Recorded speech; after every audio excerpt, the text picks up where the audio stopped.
Dobrodošli v podkastu Gradimo zgodbe, kjer z vrha Ljubljane pripovedujemo zgodbe, ki so oblikovale preteklost, zaznamujejo sedanjost in navdihujejo prihodnost. Z vami smo z Ljubljanskega gradu, stičišča zgodovine, kulture in sodobnega utripa mesta. Danes je z nami Žiga X. Gombač.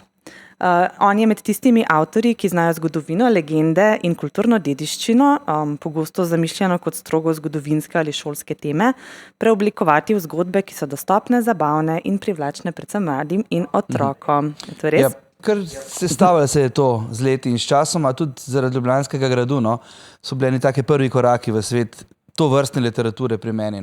Sodelovanje z vami že zdaj nekaj let traja. Ja, res je. Če smo s stripom Dan, ko je izginil Ljubljanski grad, to je pa že kar, ne bomo rekli stoletja, ampak desetletja pa. Ja, je že kar 12 let, ja. Četrti grajski dnevi. To so bili za mene neki prvi koraki, sigurno v ta svet, kot sem še enkrat povedal, ko moraš v bistvu dosti neznano zgodbo ali pa materijo, čeprav sem iz Ljubljane, čeprav je tukaj Ljubljanski grad nam vedno na očeh, sem mogel tudi jaz marsičesa naučiti, zato da sem lahko potem napisal knjigo, ki je bila primerna za otroke, oziroma da jim predstavi grad tudi mogoče na malo drugačen način.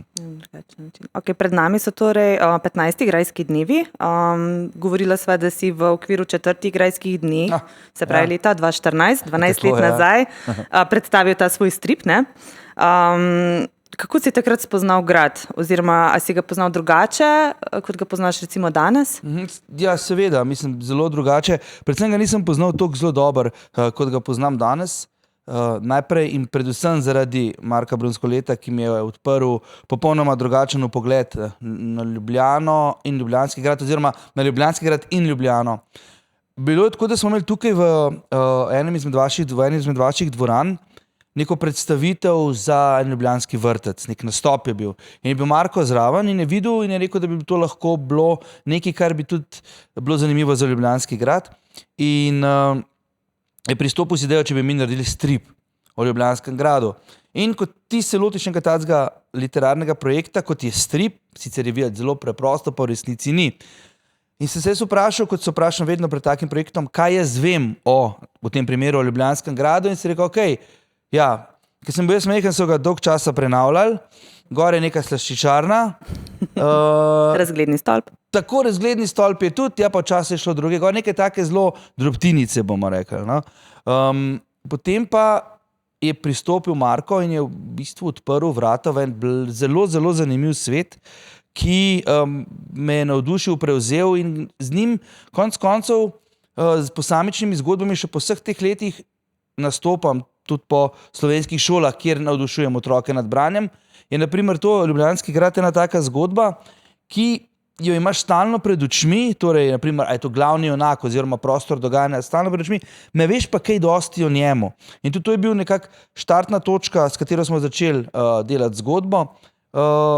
Dan, ko je izginil Ljubljanski grad. Torej, Ljubljanski grad dejansko izgine z grajskega griča, ker Ljubljančani oziroma Slovenci ne vemo kaj dosti o njem, kot samo posamezne detajle.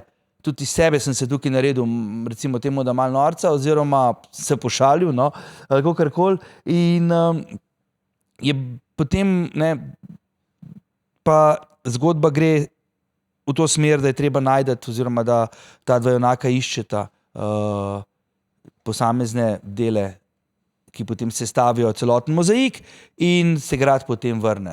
To tudi, pač v šolah dostikrat povem, da imajo otroci zelo zanimive stvari praktično pred nosom, pa sam malce treba mogoče kdaj poglobiti v njih. Se pravi, si se tudi v kakšna zgodovinska dejstva mogoče malo bolj poglobil, ko bi se drugačno? To je osnova, mislim, mene, se pravi, zgodovina me od nekdaj zelo zanima in tukaj grad, tako kot ste prej rekli v uvodu, je stičišče nekih zgodovinskih obdobij, oziroma plasti tudi. Tukaj je, od tega, da je bila gor rimska opazovalnica, pa si probaš predstavljati, kako je bilo tam, oziroma tudi Rostrorogi jelen je včasih še tukaj gor hodil, oziroma on je bolj na unem, je bil pri današnjemu botaničnem vrtu je gledal z drevesa dol, ampak grad je bil tudi sigurno takrat že nekako poseljen, bila je točka, ki so ljudje spoznali, bodi si za varnost, bodi si za nekakšen nadzor, oziroma da so videli, kaj se dogaja. Plus, potem kako se je to razvilo, oziroma postalo del ljudi oziroma kako bi rekel, zgodovine nekega kraja. Zagotovo odraža to, ne, ker so tukaj gor ljudje živeli in potem pustili pečate posameznih delov zgodovine. Ne. Meni je bilo zelo zanimivo, da je bil tukaj včasih le Sengrad. Ne. Ljudje ne vejo, da gradu ne postaviš ti iz danes na jutr, ne, ampak da so to obdobja, ki trajajo več let lahko, ali pa desetletij, tudi kakšno stoletje, ja. ne, lahko, da iz neke opazovalnice ali pa gradu, ki ga lahko podre malo močnejši veter, postane nekaj bolj oprijemljivega, bova rekla. In potem seveda z nekimi takšnimi oprijemljivejšimi zadevami se hočeš nočeš tudi postavijo neke oziroma zapustijo neke sledi, ki so potem prisotne še danes. Ne vem, kakšni skrivni hodniki ali pa rimski nagrobniki vklesani v obzidje ali pa to, da so letela grajska vrata 4 kilometre daleč in podobno. A ne? Mislim, to so stvari, ki so zelo zanimive, jemljajo sapo in kar mene vedno znova malo razjezi, da ljudje tega ne vedo. Je bil zate to izziv strip? Pardon, ne vemo. Ja, ta Ljubljanski grad je dejansko bil izziv, vsak strip je seveda izziv zase, ampak je bil eden izmed prvih, ki sem jih delal, če ni bil celo prvi moj strip, ki je bil zgolj samo strip in ne, naprimer, stripovska knjiga ali pa kakšen hibrid literarni. In takrat sva delala to z Ivanom Mitrevskim in se tudi mi še malo lovila zdaj koliko teksta, nekih tehničnih zadevah, s katerimi danes nimam več toliko težav, ampak koliko teksta, koliko bo noter v oblačkih pisal, kam dati neke stvari, pa kako sploh nastaviti koncept, ne. Meni je vedno najslabš pod narekovaj strip delati po neki časovni narativi, v smislu tako biografsko, ampak grad ni biografsko, ampak lahko tudi na nek način biografsko pišeš o gradu, ampak mora biti nek koncept, mora biti neka zgodba, nekaj, kar bo otrokom zanimivo. Ne? Zdaj, nekdo je ukradel oziroma izginil Ljubljanski grad, zakaj se je to zgodilo, in tudi ta dramaturški lok moraš vpeti v zgodbo. Ne? Tako da je bil kar izziv, ampak se je pravim s časoma tudi zaradi ekipe Ljubljanskega gradu, ki je bila zelo, zelo podporna oziroma vedno znova je, ko so bili potem tudi drugi projekti, je bil odziv hiter, pa vedeli so, kaj povedati oziroma kako rokovati z raztresenim avtorjem, da je dal najbolje od sebe. No. Tako da ni bil neki izziv, mislim, izziv je sigurno, da zadeva nastane najbolje, kar lahko, ampak mislim pa, da je izdelek še vedno tako zelo zgovoren. Ja, res je, še vedno ga imamo v grajski trgovini. Ja, še dober. Vmes smo tudi na gradu uprizorili gledališko predstavo za otroke Zmajelovščina, za katero si prispeval besedilo. Se še spomniš? Ja, seveda. Potem si se pa na gradu srečal z novo ljubeznijo, če lahko tako rečem, Friderikom Grajsko Podgano. Sta se s Friderikom dobro spoprijateljila, je nastala knjiga Friderik, Zmaj, Cesarica in legionar. V njej si v bistvu povezal zgodovino gradu z legendami pa pripovedmi na način, ki spodbujajo domišljijo, radovednost, pa tudi spoštovanje do kulturne dediščine. Kaj te je navdihnilo pri Frideriku? Ta knjiga je bila pa potem že manj korak naprej, zato ker smo tudi že mi, ne? Če smo z stripom začeli neko zgodbo, potem prek te gledališke predstave utrdili naše sodelovanje, je bil Friderik nekaj, kar je bilo že tako, smo že vedeli, kaj drug od drugega lahko pričakujemo. Tudi grad je potem to simpatično živalco že nekako dal zraven k svojemu vsakdanju, torej pripojil k svojemu vsakdanu. In se mi zdi, ta glavni junak oziroma junak z gradu zelo dobro zaživel z grajskim vsakdanom, v smislu, že ko prideš gor, je tukaj neko prijazno bitje, ki ti odstre pogled nazaj v čas, oziroma je tukaj tudi zato, da razsvetli kakšen trenutek sedanjosti. To je vedno dober moment tudi za nekoga, ki pride zraven od zunaj in ki ni del vsak dan na gradu in potem, Friderik je tukaj, je malce nagajil, ima pogled v grajsko zgodovino, ničesar ne ostane nikomur dolžan in pač kot takšen je zelo simpatičen pripovedovalec, lahko njemu v bistvu položiš v usta tisto, kar želiš povedati. Zdaj govorim čisto tehnične zadeve. A ne? In ko smo se začeli pogovarjati, ko so predstavili to je pravi Marko in Janja in ekipa, da imajo to, recimo temu pod narekovaj, vstopno točko v zgodbo, je marsikaj lažje. Zaradi tega, ker ti lahko že imaš neke glavni junak je že določen, ima značajske poteze in potem vstopa v odnos z drugimi glavnimi junaki oziroma pripoveduje zgodbo, ki smo jih pa tudi določili skupaj. A ne? Ena je malo bolj taka, kako bi rekel temu, gre nazaj v čas, ena je malo bolj fantastična, ena pa dejansko govori tudi o odnosih kot takšnih med cesarji in med cesarico in cesarjem.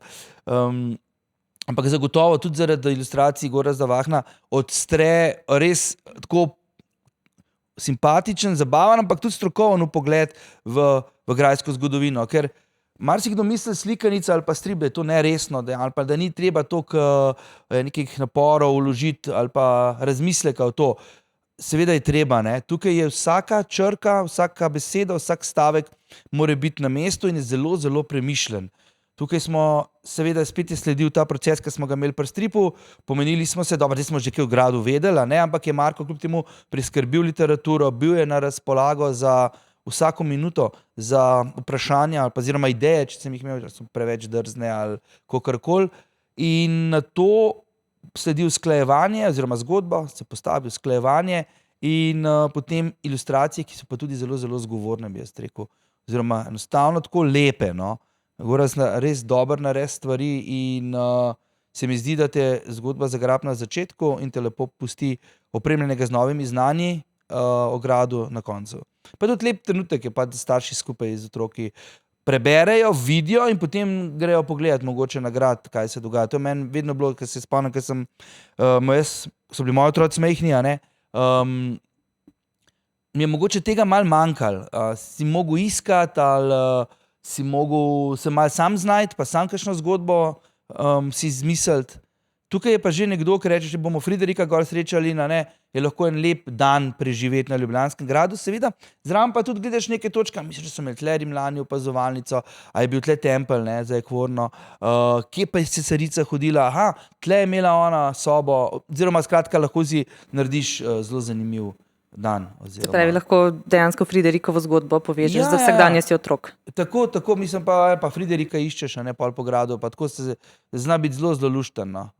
Oziroma nekako se upada in se pravim, cilj tega pa je, da se zgodba Ljubljanskega gradu, a ne, ki je zelo zanimiva in živopisana, pač predstavi oziroma da na pot tudi mladi generaciji, a ne. Pri ilustracijah si sodeloval z ilustratorjem Gorazdom Vahnom. Kako poteka proces, da tekst pa in ilustracije živijo skupaj, posebej, ko gre za zgodbe postavljene v prostor, ki ga poznajo tako odrasli, kot tudi otroci, recimo kot je grad? Ja, mislim, z ilustratorji, vsaj večino se zaradi drugih knjig že poznamo in približno vemo, kaj komu oziroma na kakšen način dati, da bo zadeva funkcionirala, najboljš funkcionirala. Neke odtenke osebnosti, torej umetniki znamo biti komplicirani ali pa specifični, bomo rekli, in približno že, ko vstopiš v sodelovanje oziroma ko veš, s kom boš delal, približno ti je jasno, kaj te čaka na drugi strani. In z Gorazdom sva že predhodno sodelovala pri nekih knjigah, zato je bilo to, ni bilo nekih težav. On tudi zelo veliko sam preštudira, kar se tiče snovi oziroma zgodb. Ima tudi kakšno idejo, vedno te da kot avtorja, pišočega avtorja v zgodbo noter, te nariše in tako, kot te on nariše not, približno odraža, kako se je, če sem ga zdajle razumel, kako se je on počutil ob samem ustvarjanju. Zdaj, če si ti nek tam hudobec, pa verjetno se ni imel dober, tukaj je bilo pa mislim, da sem nek voz porival in ja, da je bilo v redu, da ni bilo. Malo se pohecamo, no, tako. Ampak je pa sigurno pomembno, da mu tudi ti poveš, kaj želiš, kam želiš iti zgodbo in da napišeš tekst, ki mu v bistvu omogoča možnost, da tudi on ga nadgradi, ne da mu samo sledi, ne pa da so zadeve že določene, ampak da ga nadgradi kot ilustrator, ker potem ima knjiga neko dodano vrednost.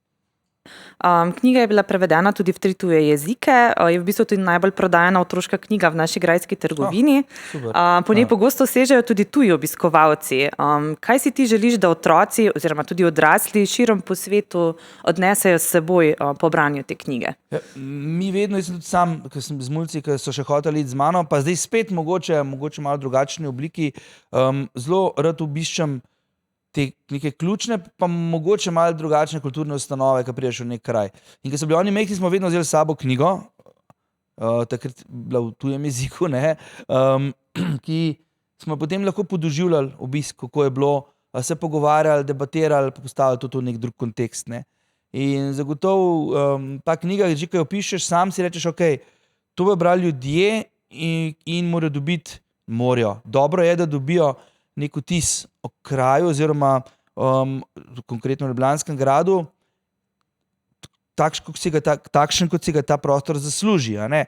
Gre za v bistvu nek pričevalec časa, je tukaj gor, oziroma grad je pričevalec časa, oziroma grajski grič in dogajanje, ki se je dogajalo tukaj, predstavlja naše mesto navzven. Tudi prebivalcem Ljubljane, ampak tudi ljudem, ki pridejo vse povsod.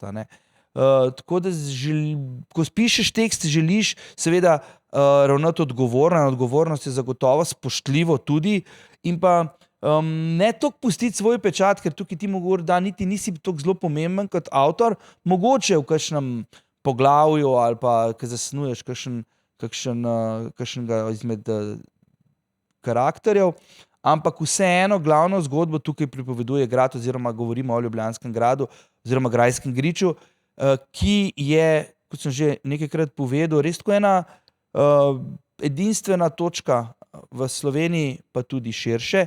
In ne edinstvena, ampak edinstvena način, da pripoveduje zgodbo, ki so se lahko zgodile samo tukaj in ki so značilne samo za ta kraj in jo kot takšnega predstavljajo tudi navzven. In se pravi, želim si, da pač odnesejo pač zraven s seboj neko, kaj pa vem, ta občutek edinstvenosti oziroma nek res delček značaja kraja. Pa tudi, da ohranijo spomine na obisk, verjetno. No, to pa samo po sebi, da potem, ker naprimer čez leto, dve odprejo zgodbo ali pa vidijo ali pa kakorkoli, so zgodbe tiste, ki ostanejo in nekako pričajo, pa tudi povezujejo, oziroma kako pa kdaj tudi kakšen pride nazaj. Kaj pa, če bi lahko Ljubljanskemu gradu dodal še en skrivni lik, enega čisto novega iz tvoje domišljije, kakšen bi bil, pa kje bi se skrival, recimo? Mislim, da prvo kot prvo je Friderik tako zelo dobro premišljen in pa zastavljen. Njemu bi dal verjetno kakšnega tacega razbojnika. Enega sopotnika? Razbojnika. Kot sopotnika, mislim. Kot sopotnika, mislim, ampak predvsem zato, da bi ustvaril dinamiko, da je Friderik kljub temu, da je nagajil, kakšna rovka bi bila zanimiva mogoče. Ampak Friderik bi bil tisti, ki še vedno veliko ve, ki je nek sogovornik, ki odkriva, pa pove, kaj se je dogajalo na gradu. Ta bi pa skozi malo špičil dvomu in pa šel malce po svoje, predvsem zato, da bi ustvaril nek tak šaljiv moment med njima dvema. Hkrati pa bi mu on razlagal lahko stvari, zakaj se tega ne počne, ali pa zakaj se je to tukaj že enkrat zgodilo, pa se ni dobro končalo, ali pa ne vem, lahko bi potem stvaril številne zaplete in pa momente. Dobra ideja, bova se o tem pogovorila potem na koncu, ko posnamemo tole. Kaj pa, če bi Friderik lahko govoril? Kaj misliš, da bi povedal o današnjih obiskovalcih gradu, če bi jih na skrivaj opazoval? Sigurno bi se, vsak obiskovalec je zgodba zase, da po mojem o njih kaj bi povedal. Prvo kot prvo bi bil sigurno hvaležen, da so prišli gor, pa želel bi jih, ne vem, se mi zdi tako, ne bi, kot sem prej rekel, nič, kar on pove oziroma vidi in doživi, povedi, kot je. Mogoče z malo sarkazma. Po mojem bi se čudil jezikom, ki so prisotni, živopisenosti obiskovalcev zagotovo. Po mojem bi mu kakšne navade bile tudi zanimive, ljudi, ki pridejo. In tako, všeč bi mu bilo, da so ljudje tukaj še vedno prisotni po vseh teh turbulentnih časih, ki jih je grad dal skozi. Da so ljudje še vedno prisotni, da imajo eno spoštovanje in da jih zanima, kaj se je tukaj dogajalo oziroma kako tukaj je. Se pravi, da grad še vedno živi na nek način. To mislim, sigurno grad je mojem živi kot še nikoli, bi jaz rekel, glede na število obiskovalcev, ki pridejo, odkot vse pridejo. Včasih ni bilo tako, včasih je bilo tukaj precej drugače. Če gremo gledati skozi zgodovino, so bili tudi zapori, naprimer, bila je bolnišnica, ne vem, bili so vojašnica, konec koncev niti nisi smel gor priti, tudi kakšna stanovanja, ki so bila taka bolj prepišna, če se prav spomnim. Skratka, zdaj pa to odprt prostor, kjer se srečujejo ljudje iz celega sveta in zagotovo bi bilo Friedrichu to všeč in bi se tudi dobro počutil v tej družbi, ker bi se tudi po mojem sam česa naučil oziroma bil odprt za številne, ne vem, izkušnje, znanja in pa odtenke z celega sveta. Za konec narediva pa še en hitri grajski kviz. Ok, probiva. Evo, prvo vprašanje. Se spomniš, kdaj si prvič obiskal Ljubljanski grad? Prvič.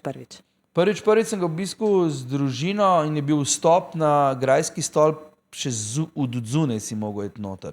Wow. Ja, tak je bil malo improviziran, če se prav spomnim, neki lesen oder je bil pa. Bilo kar zanimivo. No? Je bilo zanimivo. Ja. Kakšen je bil vtis takrat?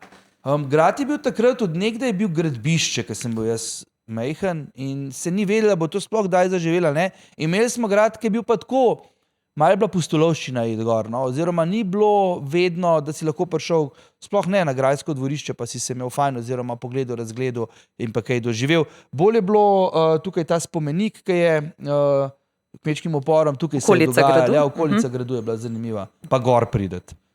Ja. Vzpenjače še ni bilo. Ne, vzpenjače ni bilo in bilo treba kar lepo peš. Kateri kotiček na gradu ti je trenutno najbolj všeč in zakaj? Trenutno meni je vedno všeč pa zanimiv ta peterokotni stolp. Tam je zanimiv, všeč so mi, vedno znova pogledam iščem, ne vem zakaj, ampak to počnem, nagrobnike v obzidju, pa gledam vedno, kje je Erazem šel ven, kje je pobegnil. Kje je zbežal. Ja. Pa vidim, da je to vzorc pri njemu. Ja, še zadnje vprašanje, grad po dnevi ali grad po noči? Obakrat, vedno mi je zanimiv, zaradi tega, ker se vedno, kadar prideš gor, je nekaj drugače na tem gradu, bi jaz rekel. Ali je letni čas, pa so tenki dreves, ali je noč, pa so zvezde, ali je megla, pa se nič ne vidi, ali greš v tekaškem koraku čez, pa si zadihan, pa se tudi, skratka, vedno je zanimiv priti gor. Vedno je zanimiv, ker so tle ljudje takšni in drugačni, tako, kot sem prej rekel, živahen prostor je z neko bogato zgodovino, ki je pa tudi še nisem čisto spoznal, pa se veselim zdaj prihajajočih dni, da bo to mogoče. Prav, naprimer z grajskimi dnevi, ki vsakič znova odprejo neko novo poglavje, no, ki ga tudi jaz z veseljem preberem. Super, hvala Žiga, ja, hvala da si bil z nami. Hvala tudi vam, da ste z nami gradili današnjo zgodbo. Spremljajte nas tudi v prihodnje z Ljubljanskega gradu, kjer vsaka zgodba pušča svoj odtis.